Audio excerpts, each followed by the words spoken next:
Years ago, many years ago, in fact, in 1972, I was sitting at my desk at about 4:30 in the morning at the headquarters of the Commander-in-Chief of the United States Pacific Fleet, arranging the information that had come in over the last 24 hours into a logical order so that we could prepare a briefing for the Admiral and his staff, which would take place later that morning. Among the papers I found on my desk was a document entitled Operation Majority, and it was not the entire paperwork involving this operation, but was merely a synopsis of the operation and projects contained under it. One of these projects was called Project Red Light. The purpose, according to this document, was to back-engineer captured extraterrestrial technology for adaptation into the United States space program. Now, I have since come to believe that the extraterrestrial portion of all of this is nonsense, but that the technology is real. I believe that many of us were shown these documents over the years so that later we would talk about it. I mean, how can you keep the existence of extraterrestrials, if they were real, a secret? And how could anyone keep quiet knowing that they had seen documentation, official government documents labeled top secret, that expressed that these extraterrestrials were real and had visited this Earth? I wanted to know just how true all of this was, and I began a program of research to find out if extraterrestrials were real. The first thing I did was collect every bit of documentation that I could find, both from the Freedom of Information Act, from the research of others, from books that had been printed on the subject of UFOs, and of course through my network of friends in the intelligence community. What I discovered was amazing. What I discovered, ladies and gentlemen, is that there has been a plan in existence since about 1917, and probably before that, to create an artificial extraterrestrial threat to this Earth in order to create a one-world totalitarian socialist government. One of the first documents that I found in my search was this one, the Imperial Japanese Mission 1917, a record of the reception throughout the United States of the special mission headed by Viscount Ishii. And when the Imperial Japanese Mission was in New York City, they had a dinner, and some pretty famous people spoke at this dinner.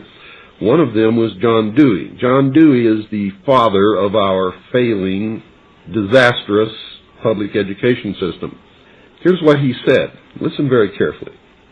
John Dewey, professor of philosophy in Columbia University, who was the next speaker, was listened to with great intentness. He said, quote, "Someone remarked that the best way to unite all the nations on this globe would be an attack from some other planet. In the face of such an alien enemy, people would respond with a sense of their unity of interest and purpose." Unquote.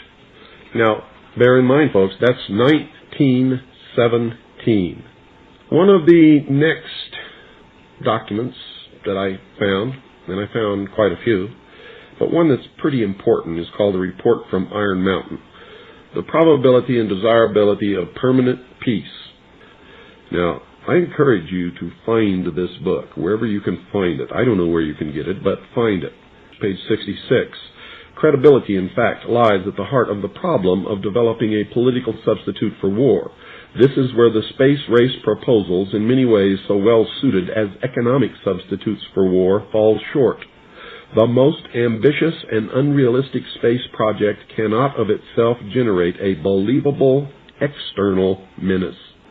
It has been hotly argued that such a menace would offer the last best hope of peace, etc., by uniting mankind against the danger of destruction by creatures from other planets or from outer space. Experiments have been proposed to test the credibility of an out-of-our-world invasion threat. And it continues on another page. Nevertheless, an effective political substitute for war would require alternate enemies, some of which might seem equally far-fetched in the context of the current war system. It may be, for instance, that gross pollution of the environment can eventually replace the possibility of mass destruction by nuclear weapons as the principal substitute for war. Are you beginning to get the message, folks? Poisoning of the air and of the principal sources of food and water supply is already well advanced, and at first glance would seem promising in this respect. It constitutes a threat that can be dealt with only through social organization and political power. But from present indications, it will be a generation to a generation and a half before environmental pollution, however severe, will be sufficiently menacing on a global scale to offer a possible basis for a solution.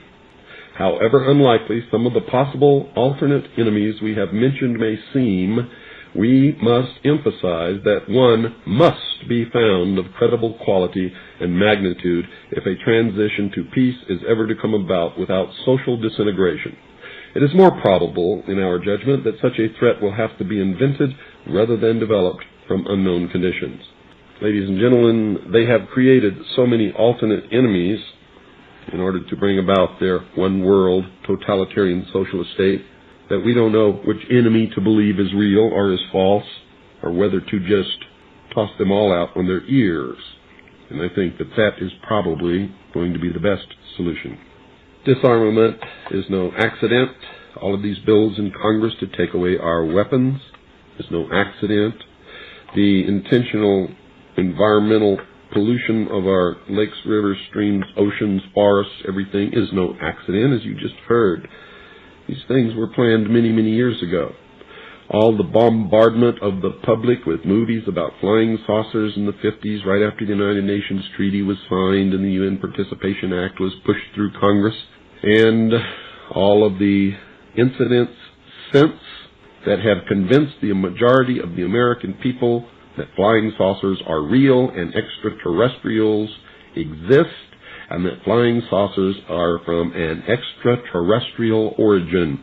This is being promulgated in many ways, by television commercials, in the movies, in the newspapers, by creating incidents either real or imagined.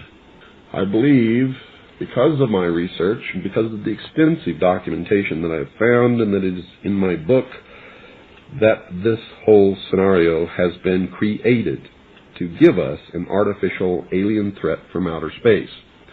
During the Reagan administration, he made 6 speeches, specifically talked about a threat from outer space by some other species from some other planet.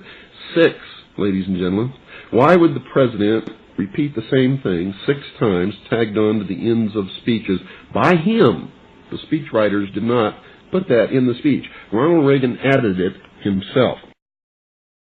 Perhaps we need some outside universal threat. I occasionally think how quickly our differences worldwide would vanish if we were facing an alien threat from outside this world. This was a powerful suggestion to implant into the minds of the people of the world that there really is a threat from some other species, from some other planet to this earth. Now, you people out there have been ignoring the UFO phenomenon for too long. It has all the earmarks of the most successful, most sophisticated mind control operation in the history of the world, and you are ignoring it. What better way to implement a plan to bring about a one-world government than to create the possibility in the minds of the people of the world that we are being threatened from some other species, from some other planet, and do it in a way that if anybody questions it or challenged it or wants to talk about it publicly, that they are ridiculed. And the ultimate goal is to make the earth look very small, to present the people of the world with an external threat to this earth, a superior race from some other planet, vastly superior to us in intellect, philosophy, and technology, in order to cause the dissolution of nation-states, the dissolution of all existing religions, and the formation of the world totalitarian socialist government.